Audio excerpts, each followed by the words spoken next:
உலக மக்கள் எல்லோருக்கும் வணக்கம். நான் உங்கள் ஜி கோபால் பேசுகிறேன். இன்னைக்கு நம்ம பேசக்கூடிய தலைப்பு என்னன்னா மாத பலன்கள். மாத பலன்கள் ஆப்பட்டது ஒவ்வொரு ராசிக்கும் பேசிட்டு இருக்கிறோம். இப்ப கடைசி ராசியான மேன ராசிக்காரங்களுக்கு இந்த மாத பலன் எப்படி இருக்கும், இதை பத்தி தான் இந்த வீடியோல பார்க்க போறோம்.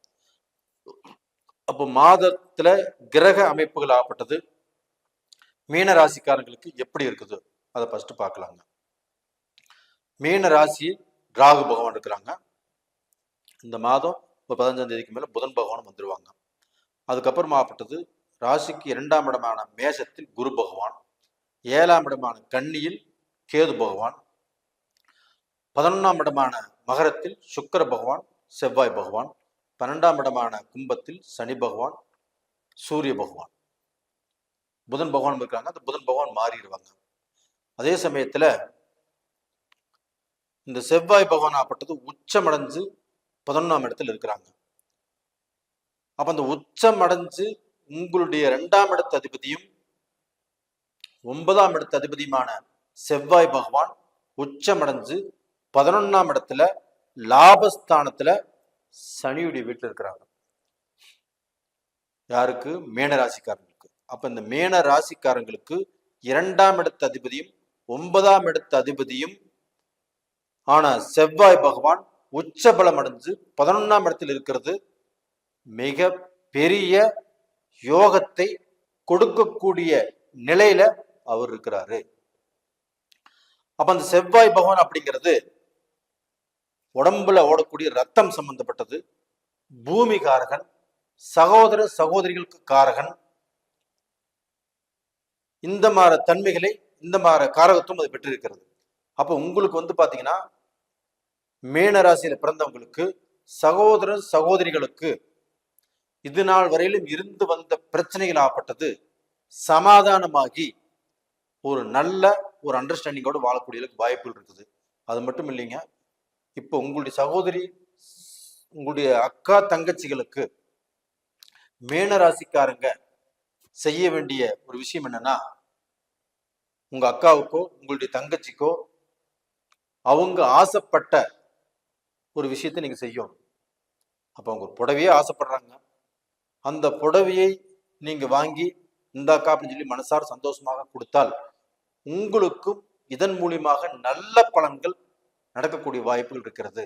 இல்ல அவங்க ஒரு 500 ரூபாய் கேட்கறாங்க, 200 ரூபாய் கேட்கறாங்க, இப்படிப்பட்ட ஒரு விஷயத்தை நீங்க செஞ்சீங்கன்னா இதன் மூலியமாக உங்களுக்கு பார்க்க போனா நல்லது நடக்கிறதுக்கு வாய்ப்புகள் இருக்கிறது. அது மட்டும் இல்லைங்க, இந்த செவ்வாய் பூமிகாரன் சொன்னேன். அந்த பூமிகாரன் ஆப்பட்டது 11ஆம் இடத்துல இருக்கிறாங்க. அப்ப அந்த 11ஆம் இடத்துல இருக்கக்கூடிய அந்த பூமிகாரகன் உங்களுக்கு நல்லதே செய்வார். அப்போ உங்களுக்கு பூமி நீங்க சொத்தா வாங்கி போடலாம். அது போக உங்களுக்கு இப்போ இருக்கிறதுக்கு இடம் இல்லை, கட்டுறதுக்கு வீடு இல்லை. அப்படிப்பட்டவங்களுக்கு இப்ப இந்த காலகட்டத்துல வீடு அமையக்கூடிய அளவுக்கு வாய்ப்பு இருக்கிறது. சொந்த வீட்டுல நீங்க உட்காரக்கூடிய நேரகாலங்கிறது வந்தாச்சு.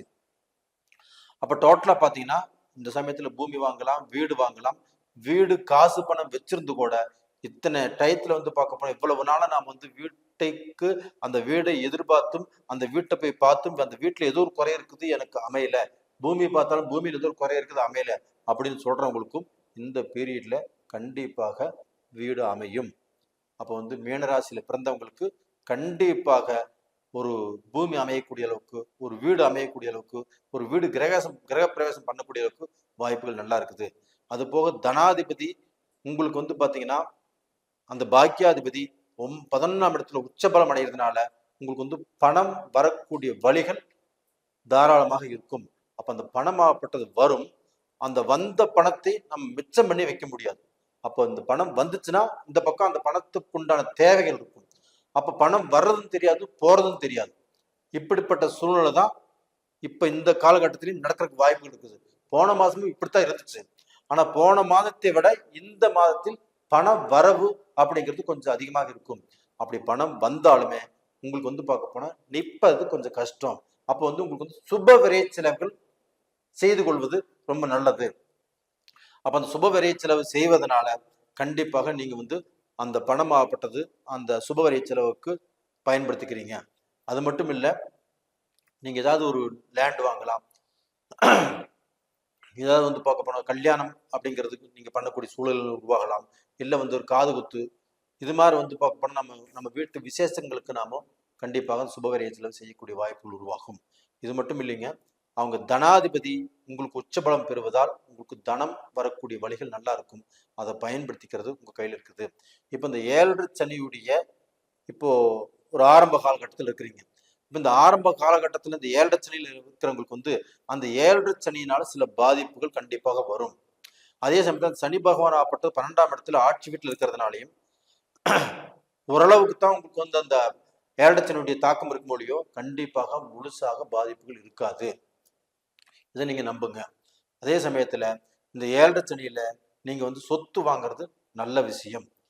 அதே சமயத்துல இந்த மேனராசியில பிறந்தவங்களாகப்பட்டது கடந்த காலங்கள்ல உங்களுடைய வாழ்க்கையில நீங்க நினைச்ச விஷயங்கள் நடக்காமல் எதிர்பார்த்த காரியங்கள்ல எல்லாமே தடைகள் உருவாகி நீங்க எடுத்த முயற்சிகளும் வந்து பார்க்க போனா எதுவுமே நடக்காமல் கடன்பட்டு அதுல கஷ்டப்பட்டு ஒரு வியாபாரம் சரிப்பட்ட முறையில் நடக்காமல் வெளிநாடு போறோம்னா வெளிநாடு போக முடியாமல் இன்னைக்கு வந்து குடும்பத்தோடையும் சந்தோஷமாக மன நிறைவோடு இருக்க முடியாமலும் எல்லா விதத்திலையும் கஷ்டப்பட்டீங்க.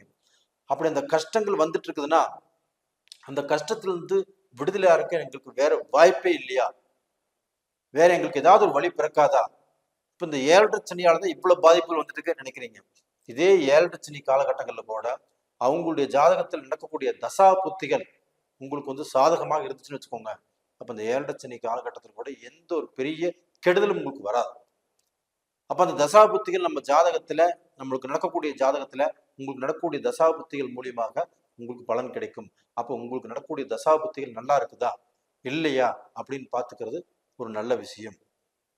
அதை பார்த்துட்டு ஒரு பிசினஸ் ஆரம்பிக்கிற மாதிரி இருந்தா ஆரம்பிக்கலாம், இல்ல பிசினஸ் வேண்டான்னு விடுற மாதிரி இருந்தா விட்டுறலாம். அப்ப அதுக்கு வந்து நமக்கு நேர காலம் தான் முக்கியம். அப்ப அந்த நேர காலங்கள் நமக்கு சரியா இருக்குதா தவறா இருக்குதான்னு பார்த்து தெரிஞ்சுக்கோங்க. அது மட்டும் இல்லைங்க, இப்ப வந்து பார்க்க போனா உங்களுக்கு அந்த சனி பகவான் ஆப்பட்டது அதிகமாக பாதிப்பதற்கு வாய்ப்புகள் இல்லை.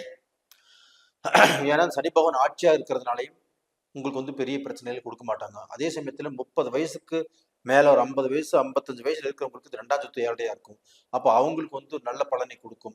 இந்த 30 வயசுக்கு உள்ள இருக்கிறவங்களுக்கு அவங்களுக்கு தொழில் ரூபத்துல பிரச்சனையை கொடுக்கும், படிக்கிற படிப்புல பிரச்சனையை கொடுக்கும், திருமணம் செய்வதில் பிரச்சனையை கொடுக்கும். இப்ப இந்த மாதிரி சில பிரச்சனைகள் அப்பதான் அவங்களுக்கு வரும். அப்ப அந்த மாதிரி காலகட்டத்துல அவங்க பார்த்து அதை தெரிஞ்சு அந்த விபரத்தை புரிஞ்சு நடந்துக்கிறது நல்ல விஷயங்கள். அப்ப அதே சமயத்துல இந்த மீனராசிக்காரங்களுக்கு இப்ப திருமணம் செய்றீங்கன்னா அஷ்டம சனி இருக்கிறவங்க, கண்டக சனி இருக்கிறவங்க, 7.5 சனி இருக்கிறவங்க, அதுல இருக்கிறவங்களுக்கு கண்டிப்பாக திருமணம் செய்ய வேண்டாம். இப்போ வந்து நீங்க சனியில பாதிக்கப்பட்டிருக்கிறீங்க, அதே மாதிரி உங்களுக்கு வந்து ஒரு சனியில பாதிக்கப்பட்ட ராசியவே நீங்க திருமணம் செய்ய வேண்டாம். அப்படி செய்யாமல் இருப்பது நல்ல விஷயம். அப்ப இது போக பாத்தீங்கன்னா இந்த மீனராசியில் இருக்கிறவங்க எப்பாடுபட்டாவதும் இந்த மாதத்துல உங்களுக்கு அந்த கிரக அடைவுகள் நல்லா இருக்கிறதுனால உங்களுடைய வாழ்க்கையில ஒரு நல்ல ஸ்தானத்துக்கு வரக்கூடிய வாய்ப்புகள் இருக்குது. அப்போ உங்களுக்கு வந்து பார்க்க இந்த போர் போடுறது, ரெண்டாவது இன்ஜினியரிங், இந்த பில்டிங் செய்யறது, இந்த ரோட்டு வேலை செய்யறது, இது போக பார்த்தீங்கன்னா உங்களுக்கு அந்த மேலோட்டமான வேலைகள் செய்யற கடினமான வேலைகள் செய்யறவங்க யாரா இருந்தாலும் அவங்களுக்கு சில விஷயங்கள்ல கண்டிப்பாக நல்லது நடக்கிறதுக்கு வாய்ப்புகள் இருக்குது. இது மட்டும் இல்லைங்க, இப்ப இந்த மீனராசியில் பிறந்தவங்க குருவுடைய ஆதிக்கம் படைத்தவர்கள். அப்போ அவங்களுக்கு எவ்வளவு கஷ்டங்கள் வந்தாலும் இந்த கஷ்டங்கள் எல்லாமே தெய்வமே நீயே பார்த்துக்கோ அப்படின்னு வந்து பார்க்க போனா தெய்வத்துக்கிட்ட விட்டுட்டு அவங்க உஷப்பான உட்காந்துக்கிறாங்க. இது மாதிரி வந்து பார்க்க போனா உங்களுக்கு இந்த மாதிரி சூழ்நிலைகள் வரும்போது கண்டிப்பாக மன கஷ்டம் உங்களுக்கு ரொம்ப இருக்கும். அப்ப அந்த மன கஷ்டத்தினால அந்த மன விரக்தி வரும். இந்த 7.5 சனினால இவ்வளவு பாதிக்கப்படணுமா அப்படிங்கிற சூழ்நிலைகள் உருவாகும். அதை பத்தி நீங்க பயப்பட வேண்டாம். இந்த 7.5 சனி பெருசா பாதிக்காது. இப்ப மீனராசிக்காரங்களே, உங்களுடைய வாழ்க்கையில நீங்க கும்பிட வேண்டிய தெய்வம் எடுத்துட்டீங்கன்னா குரு பகவானை கும்பிட்டு வாங்க. அது மட்டும் இல்லைன்னா உங்களுக்கு வந்து இந்த செவ்வாய் பகவானை திருச்செந்தூர் முருகனை கும்பிட்டு வர்றது ரொம்ப ரொம்ப நல்ல விஷயம். நேயர்களே, இந்த பதிவு பிடிச்சிருக்குன்னு நினைக்கிறேன். இந்த பதிவு பிடிச்சிருந்தா லைக் பண்ணுங்க, சப்ஸ்கிரைப் பண்ணுங்க, ஆல் அப்படிங்கிற பெல் பட்டனையும் ப்ரெஸ் பண்ணிக்கோங்க. உங்களுடைய ஜென்ம ஜாதகத்தை பத்தி நீங்க பார்க்கணும் அப்படிங்கிற உங்களுக்கு இன்ட்ரெஸ்ட் இருந்துச்சுன்னா கீழே 2 நம்பர் கொடுத்துருக்குறோம், கான்டாக்ட் பண்ணுங்க. உங்களிடமிருந்து விடைபெறுவது உங்களின் ஜி கோபால். நன்றி, வணக்கம்.